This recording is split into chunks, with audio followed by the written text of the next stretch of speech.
What's shakin'? Hey, I'm Rick Jordan. Today, we're going all in. All right, the topic for today is sadness. And before you hit next on the thing, because everyone's like, oh my God, here we go, we're going to get emotional. No, this is for real, because it doesn't matter the situation in your life. There's stuff that's going to hit you, and it's going to hit you hard. And in those moments, there's a couple things that you can do rather than not do. Now, I want to make a distinction, because when things in life hit you hard, no matter what area of your life, if it's a relationship, if it's your job, if it's a business you started, no matter what area, maybe it's school, no matter what area it is, doesn't matter. The difference or the distinction that I want to make today is sadness and grief are two very different things. Because grief is something that you absolutely have to process, and there's not necessarily anything that you can do with that. And you have to allow yourself the ability to grieve things like lost opportunities, lost people in your life. You have to allow yourself to be able to feel those things in order to move beyond those things. And that's a process. Grieving is typically a process, something that isn't over overnight. At least it shouldn't be, because especially when it comes to people, if you're grieving the loss of someone in your life, it just does not make sense to just move on super fast, because you can always remember the good times that you had with them.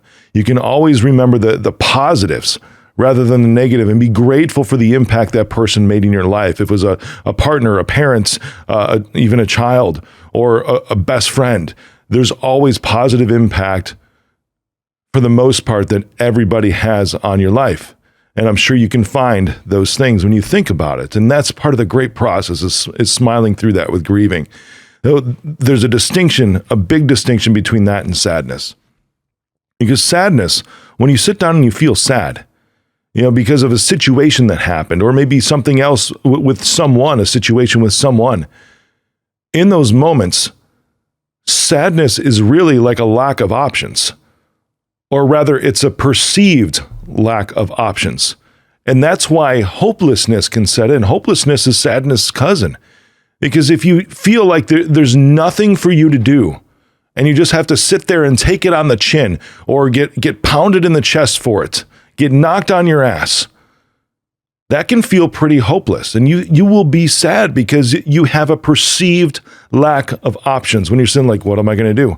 I mean, if you lose a job, I have been in that scenario to where it's like my kids are born and I'm laid off from a job.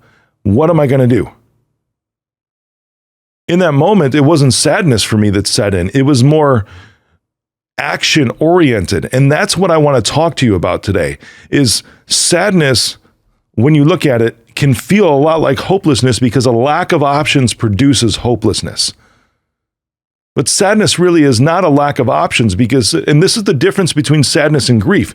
Grief, there's not really much that you can do. Something happened and there's nothing that you can do to change it. Zero, right? Because that can be a lost opportunity, and a lost opportunity could be a job. It could be a lifelong relationship with somebody. It could be a spouse. It could be a friendship that went south and something got between you two. It could be a business that failed that can never be revived. That is grief. And that's something to process through and take the learnings from to apply it to other things you might do or experience.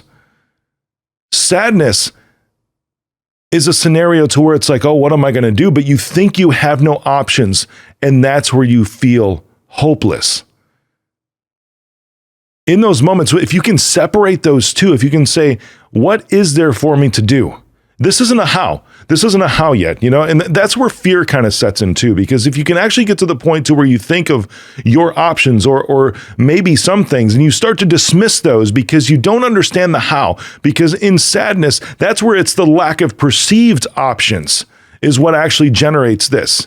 Because if you can get to the point where you ask yourself, what can I do about this? And then you think of 7 different things, and all of them, you're just like, well, I don't know how to do that. I don't know how that could ever work. I'm so uncertain about going down that path to try to remedy my situation, and fall flat on my face. And then it becomes a total loss. It becomes a permanent failure rather than a temporary defeat. In those moments, that's where you feel scared.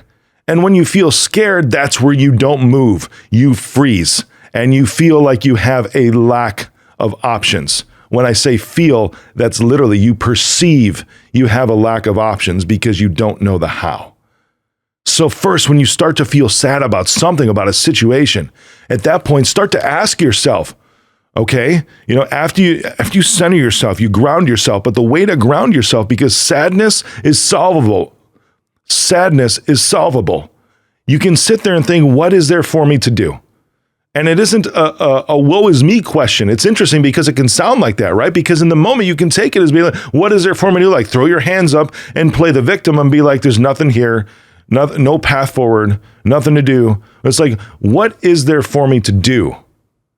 And you look out and you start to examine a couple things. It's like, well, I could do that. And you start to ponder those things. This is a scenario to where you might ask some trusted people in your inner circle too. People that will be able to build you up, to help you move through the situation. Not people that will be like, oh, that sucks, there's nothing there. No, you want people that will be able to give you and present you possibilities, because possibilities will allow you to now perceive that you have options. And some of those possibilities, some of those recommendations might not work. And that's okay, because you can find one that does work for your situation.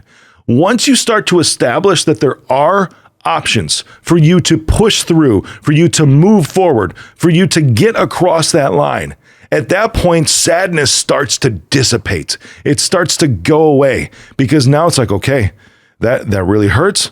I can see that I can do this. I can see that I can do that. I can see that maybe I can do this other thing.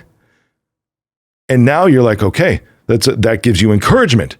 Remember, the lack of options, or the perceived lack of options, is hopelessness.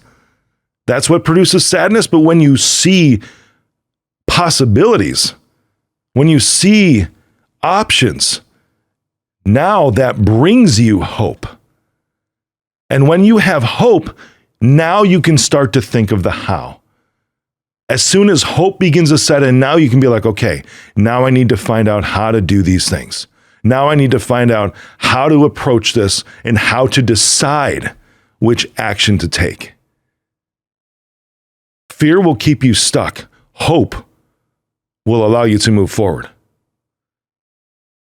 Now, this is where you can get input from other people. Again, how do I do this? You can ask people for help. This is so important. Oh my gosh, do other people the honor in your life of asking them for help, because when they get to participate in your life and helping you move through something, that will also increase their energy around you and with everybody else and with inside of them, and bring them fulfillment to where they can now see somebody that they care about continue on and press forward and move towards the thing that they wanted, because sadness is not loss.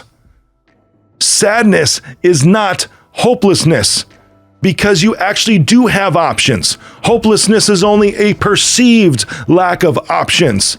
And when you can ask the question, what are my options? Now you no longer have hopelessness, you have hope, and you can figure out the how.